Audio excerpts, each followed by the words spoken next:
اعوذ باللہ من الشیطان الرجیم بسم اللہ الرحمن الرحیم۔ شروع اللہ کے پاک نام سے جو بڑا مہربان اور نہایت رحم کرنے والا ہے۔ اپنے تمام دیکھنے سننے اور چاہنے والے دوستوں کو اپنے اس چینل فراز کی آواز میں خوش آمدید کہتے ہوئے السلام علیکم۔ محترم سامعین، ہمارے اس سلسلے میں حضرت خالد رضی اللہ تعالیٰ عنہ بن ولید کی زندگی کے حالات اور واقعات تفصیل سے بیان کیے جائیں گے۔ خالد بن ولید کی زندگی کے حالات اور واقعات کی قسط نمبر 3 میں آپ سب کو ایک مرتبہ پھر سے خوش آمدید۔ محمد کا تم نے کیا بگاڑ لیا تھا ابو سلیمان؟ خالد کی ذات سے ایک سوال اٹھا۔ اس نے خیالوں ہی خیالوں میں سر ہلایا اور دل ہی دل میں کہا، کچھ نہیں۔ بے شک محمد کا جسم طاقتور ہے، لیکن رکانہ بن عبد یزید جیسے پہلوان کو اٹھا کر پٹکنے کے لیے صرف جسمانی طاقت کافی نہیں۔ رکانہ بن عبد یزید رسول اکرم صلی اللہ علیہ وآلہ وسلم کا چچا تھا، جس نے اسلام قبول نہیں کیا تھا۔ وہ عرب کا مانا ہوا پہلوان تھا۔ نامی گرامی پہلوان آئے جنہیں اس نے ایک ہی داؤ میں پٹک کر اٹھنے کے قابل نہ چھوڑا۔ وہ وحشی انسان تھا، صرف لڑنا مارنا جانتا تھا۔ خالد کو وہ وقت یاد آنے لگا جب مسلمانوں کو تنگ کرنے والے 3-4 آدمیوں نے ایک دن رکانہ پہلوان کو خوب کھلایا پلایا اور اسے کہا تھا کہ تمہارا بھتیجا محمد کسی کے ہاتھ نہیں آتا، نہ اپنی تبلیغ سے باز آتا ہے، نہ کسی سے ڈرتا ہے، اور لوگ اس کی باتوں کے جادو میں آتے چلے جا رہے ہیں۔ کیا تم اسے سیدھا نہیں کر سکتے؟ کیا تم میرے ہاتھوں اس کی ہڈیاں توڑوانا چاہتے ہو؟ رکانہ نے اپنے چہرے پر مست بھینسے کا تاثر پیدا کر کے تکبر کے لہجے میں کہا تھا، لاؤ اسے میرے مقابلے میں، لیکن وہ میرا نام سن کر مکے سے بھاگ جائے گا۔ نہیں نہیں، میں اس کے ساتھ لڑنا اپنی توہین سمجھتا ہوں۔ اس نے اکسانے والے آدمیوں کی بات نہ مانی۔ وہ کسی پہلوان کو اپنے برابر سمجھتا ہی نہیں تھا۔ مسلمانوں کے دشمن خاموش ہو گئے، لیکن سوچتے رہے کہ رسول خدا کو رکانہ کے ہاتھوں گرا کر آپ صلی اللہ علیہ وسلم کا تماشا بنایا جائے۔ مکے کے یہودی خاص طور پر رسول اکرم صلی اللہ علیہ وسلم کے دشمن تھے، لیکن وہ کھل کر میدان میں نہیں آتے تھے۔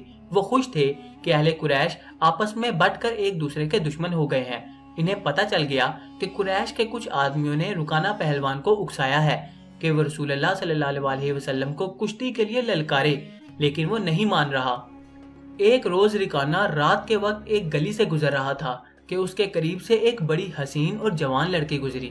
چاندنی رات میں لڑکی نے رکانہ کو پہچان لیا اور مسکرائی۔ رکانہ وحشی تھا، وہ رک گیا اور لڑکی کا راستہ روک لیا۔ کیا تم جانتی ہو کہ عورت مرد کی طرف دیکھ کر مسکراتی ہے تو اس کا مطلب کیا ہوتا ہے؟ رکانہ پہلوان نے پوچھا، کون ہو تم؟ اس کا مطلب یہ ہوتا ہے کہ عورت اس مرد کو چاہتی ہے۔ جوان لڑکی نے جواب دیا، میں سبت بنت ارمن ہوں۔ او، ارمن یہودی کی بیٹی؟ رکانہ نے کہا اور لڑکی کے کندھوں پر ہاتھ رکھ کر اور اسے اپنے قریب کر کے بولا، کیا میرا جسم تجھے اتنا اچھا لگتا ہے اور کیا میری طاقت؟ تمہاری طاقت نے مجھے مایوس کر دیا ہے۔ سبت نے پیچھے ہٹتے ہوئے کہا، تم اپنے بھتیجے محمد سے ڈرتے ہو۔ کون کہتا ہے؟ رکانہ نے گرج کر پوچھا۔ سب کہتے ہیں، سبت نے کہا۔ پہلے محمد کو گراؤ، میں اپنا جسم تمہیں انعام میں دوں گی۔ اللہ کے بیٹوں اور بیٹیوں کی قسم، تیری بات پوری کر کے تیرے سامنے آؤں گا۔ رکانہ نے کہا، لیکن تو نے غلط سنا ہے کہ میں محمد سے ڈرتا ہوں۔ بات یہ ہے کہ میں اپنے سے کمزور کے ساتھ لڑنا اپنی توہین سمجھتا ہوں، لیکن تیری بات پوری کروں گا۔ مشہور مورخ ابن حشام نے لکھا ہے کہ رسول کریم صلی اللہ علیہ وآلہ وسلم نے خود رکانہ پہلوان کو کشتی کے لیے للکارا تھا، لیکن دوسرے مورخ ابن الاسیر نے جو شہادت پیش کی ہے وہ صحیح ہے کہ رکانہ نے رسول خدا کو کشتی کے لیے للکارا اور اس نے کہا تھا، میرے بھائی کے بیٹے، تم بڑے دل اور بڑی جرت والے آدمی ہو۔ میں یہ بھی جانتا ہوں کہ تم جھوٹ بولنے سے نفرت کرتے ہو، لیکن مرد کی جرت اور صداقت کا پتہ اکھاڑے میں چلتا ہے۔ آؤ میرے مقابلے میں اکھاڑے میں اترو۔ اگر مجھے گرا لو تو میں تمہیں اللہ کا بھیجا ہوا نبی مان لوں گا۔ اللہ کی قسم، تمہارا مذہب قبول کر لوں گا۔ لیکن یہ ایک بھتیجے اور چچا کی کشتی نہیں ہوگی۔ رسول خدا نے رکانہ کی للکار کے جواب میں کہا، یہ ایک بت پرست اور سچے دین کے ایک پیغمبر کی لڑائی ہوگی۔ تو ہار گیا تو اپنا وعدہ نہ بھول جانا۔ مکے میں یہ خبر صحرا کی آندھی کی طرح پھیل گئی کہ رکانہ پہلوان اور محمد کی کشتی ہوگی، اور جو ہار جائے گا وہ جیتنے والے کا مذہب قبول کر لے گا۔ قریش کا بچہ مرد و زن اور یہودی ہجوم کر کے آ گئے۔ مسلمانوں کی تعداد بہت تھوڑی تھی۔ وہ تلواروں اور برچوں سے مسلح ہو کر آئے، کیونکہ انہیں خطرہ محسوس ہو رہا تھا کہ قریش کشتی کا بہانہ بنا کر رسول خدا کو قتل کر دیں گے۔ عرب کا سب سے زیادہ طاقتور اور وحشی پہلوان ریکانہ بن عبد یزید رسول کریم صلی اللہ علیہ وسلم کے مقابلے میں اترا۔ اس نے رسول اللہ صلی اللہ علیہ وسلم پر طنزیہ نگاہ ڈالی اور آپ پر پھپتی کسی۔ آپ صلی اللہ علیہ وسلم مکمل خاموشی اور اطمینان سے ریکانہ کی آنکھوں میں آنکھیں ڈال کر دیکھتے رہے کہ وہ بے خبری میں کوئی داؤ نہ کھیل جائے۔ ریکانہ آپ صلی اللہ علیہ وسلم کے ارد گرد یوں گھوما جیسے شیر اپنے شکار کے ارد گرد گھوم گیا ہو اور اب اسے کھا جائے گا۔ ہجوم رسول اکرم صلی اللہ علیہ وسلم کا مذاق اڑا رہا تھا۔ مسلمان خاموش تھے، وہ دل ہی دل میں اللہ کو یاد کر رہے تھے۔ انہوں نے اپنی تلواروں کے دستوں پر ہاتھ رکھے ہوئے تھے۔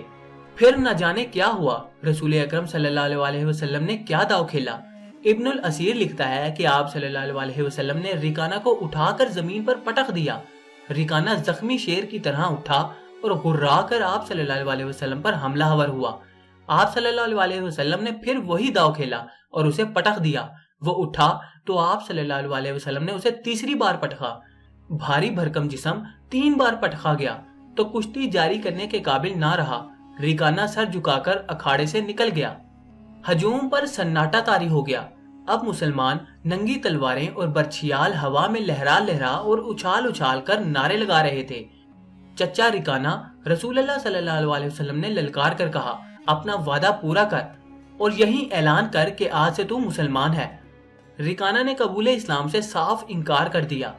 یہ طاقت جسمانی نہیں تھی۔ خالد نے نخلستان میں لیٹے لیٹے اپنے آپ سے کہا، ریکانہ کو یوں 3 بار پٹکنا تو دور کی بات ہے، اسے کوئی پچھاڑ بھی نہیں سکا تھا۔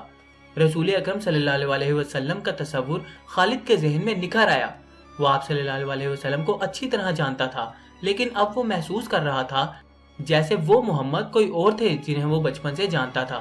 اس کے بعد آپ صلی اللہ علیہ وسلم نے جو روپ اختیار کیا تھا، اس میں خالد آپ صلی اللہ علیہ وسلم کو نہیں پہچانتا تھا۔ نبوت کے دعوے کے بعد خالد کی آپ صلی اللہ علیہ وسلم کے ساتھ بول چال بند ہو گئی تھی۔ وہ آپ صلی اللہ علیہ وسلم کے ساتھ 2 ہاتھ کرنا چاہتا تھا، لیکن وہ ریکانہ کی طرح پہلوان نہیں تھا۔ وہ میدان جنگ میں لڑنے والا اور لڑنے والوں کی قیادت کرنے والا جنگجو تھا، لیکن اس وقت مسلمان فوج کی صورت میں لڑنے کے قابل نہیں تھے۔ جب مسلمان فوج کی صورت میں لڑنے کے قابل ہوئے اور قریش کے ساتھ ان کا پہلا مارکہ ہوا، اس وقت خالد کے لیے ایسے حالات پیدا ہو گئے تھے کہ وہ اس مارکے میں شامل نہیں ہو سکا تھا۔ اس کا اسے بہت افسوس تھا۔ یہ مارکہ بدر کا تھا، جس میں 313 مجاہدین اسلام نے 1000 قریش کو شکست دی تھی۔ خالد دانت پیستا رہ گیا تھا، لیکن اس روز جب وہ ایک نخلستان میں لیٹا ہوا تھا، اسے خیال آیا کہ 313 نے 1000 کو کس طرح شکست دے دی تھی۔ اس نے شکست کھا کر آنے والے قریش سے پوچھا تھا کہ مسلمانوں میں وہ کون سی خوبی تھی جس نے انہیں فتح یاب کیا تھا۔ خالد اٹھ بیٹھا اور انگلی سے ریت پر بدر کے میدان کے خدوخال بنا کر قریش اور مسلمانوں کی پوزیشنیں اور مارکے کے دوران دونوں کی چالوں کی لکیریں بنانے لگا۔ باپ نے اسے فن حرب و زد کا ماہر بنا دیا تھا۔ بچپن میں اسے گھڑ سواری سکھائی، لڑکپن میں اسے اکھڑ اور منہ زور گھوڑوں کو قابو میں لانے کے قابل بنایا۔ نوجوانی میں وہ شاہ سوار بن چکا تھا، شتر سواری میں بھی وہ ماہر تھا۔ اس کا باپ ہی اس کا استاد تھا۔ اس نے خالد کو صرف سپاہی نہیں بلکہ سالار بنایا تھا۔ خالد کو جنگ و جدل اتنی اچھی لگی کہ وہ لڑنے اور لڑانے کے طریقوں پر غور کرنے لگا اور جوانی میں فوج کی قیادت کے قابل ہو گیا تھا۔ اسے بدر کی لڑائی میں شامل نہ ہو سکنے کا افسوس تھا اور وہ انتقام کے طریقے سوچتا رہتا تھا، لیکن اب اس کی سوچوں کا دھارا کسی اور طرف چل پڑا تھا۔ مکے سے روانگی سے کچھ دن پہلے سے وہ اس سوچ میں کھو گیا تھا کہ رسول اکرم صلی اللہ علیہ وسلم نے ریکانہ پہلوان کو 3 بار پٹکا تھا اور بدر میں آپ صلی اللہ علیہ وسلم نے محض 313 مجاہدین سے 1000 کو شکست دی۔ یہ کوئی اور ہی قوت تھی، لیکن بدر کے مارکے کے بعد اس کے دل میں مسلمانوں کے خلاف انتقام کی آگ سلگ رہی تھی۔ مسلمان مارکے بدر میں قریش کے بہت سے آدمیوں کو قیدی بنا کر لے گئے تھے۔ قریش کے سرداروں کے لیے تو یہ صدمہ تھا ہی، اس کا بہت برا اثر خالد نے قبول کیا تھا۔ اسے یاد تھا کہ جب بدر کا مارکہ لڑا جا رہا تھا تو مکہ میں کوئی خبر نہیں پہنچ رہی تھی کہ مارکے کا انجام کیا ہوا۔ مکہ کے لوگ بدر کی سمت دیکھتے رہتے تھے کہ ادھر سے کوئی سوار دوڑا آئے گا اور فتح کی خبر سنائے گا۔ آخر ایک روز ایک شتر سوار آتا نظر آیا۔ لوگ اس کی طرف دوڑ پڑے۔ سوار نے عرب کے رواج کے مطابق اپنا کرتا پھاڑ دیا تھا اور وہ روتا آ رہا تھا۔ بری خبر لانے والے قاصد ایسے ہی کیا کرتے تھے۔ وہ جب لوگوں کے درمیان پہنچا تو اس نے روتے ہوئے بتایا کہ اہل قریش کو بہت بری شکست ہوئی ہے۔ جن کے عزیز رشتہ دار لڑنے گئے تھے وہ ایک دوسرے سے آگے بڑھ کر ان کے متعلق پوچھتے تھے کہ وہ زندہ ہیں، زخمی ہیں یا مارے گئے ہیں۔ شکست خوردہ قریش پیچھے آ رہے تھے۔ مارے جانے والوں میں 17 افراد خالد کے قبیلے بنو مخزوم کے تھے، اور ان سب کے ساتھ خالد کا خون کا بڑا قریبی رشتہ تھا۔ ابو جہل بھی مارا گیا تھا۔ خالد کا بھائی جس کا نام ولید تھا جنگی قیدی ہو گیا تھا۔ ابو سفیان جو قریش کے سرداروں کا سردار تھا اور اس کی بیوی ہند بھی موجود تھی۔ کچھ میرے باپ اور میرے چچا کے متعلق بتا اے قاصد، ہند نے پوچھا۔ تمہارا باپ عتبہ علی رضی اللہ عنہ اور حمزہ رضی اللہ عنہ کے ہاتھوں مارا گیا ہے، قاصد نے کہا، اور تمہارے چچا شیبہ کو اکیلے حمزہ رضی اللہ عنہ نے قتل کیا ہے، اور تمہارا بیٹا حنظلہ علی رضی اللہ عنہ کے ہاتھوں مارا گیا ہے۔ ابو سفیان کی بیوی ہند نے پہلے تو علی رضی اللہ عنہ اور حمزہ رضی اللہ عنہ کو بلند آواز سے گالیاں دی، پھر بولی، اللہ کی قسم، میں اپنے باپ، اپنے چچا اور اپنے بیٹے کے خون کا بدلہ لوں گی۔ ابو سفیان پر خاموشی طاری تھی۔ خالد کا خون کھول رہا تھا۔ قریش کے 70 آدمی مارے گئے اور جو جنگی قیدی ہوئے ان کی تعداد بھی اتنی ہی تھی۔ محترم سامعین، خالد بن ولید کی زندگی کے مزید احوال ہم آئندہ ویڈیو میں بیان کریں گے، اس لیے آپ سے التماس ہے کہ ہمارے اس چینل کو سبسکرائب کر کے ساتھ موجود بیل آئیکن کو لازمی دبا دیں۔ اب آپ سے ملاقات ہوگی انشاءاللہ تعالی اگلی نئی قسط میں۔ تب تک کے لیے اپنا خیال رکھیے گا۔ اللہ حافظ۔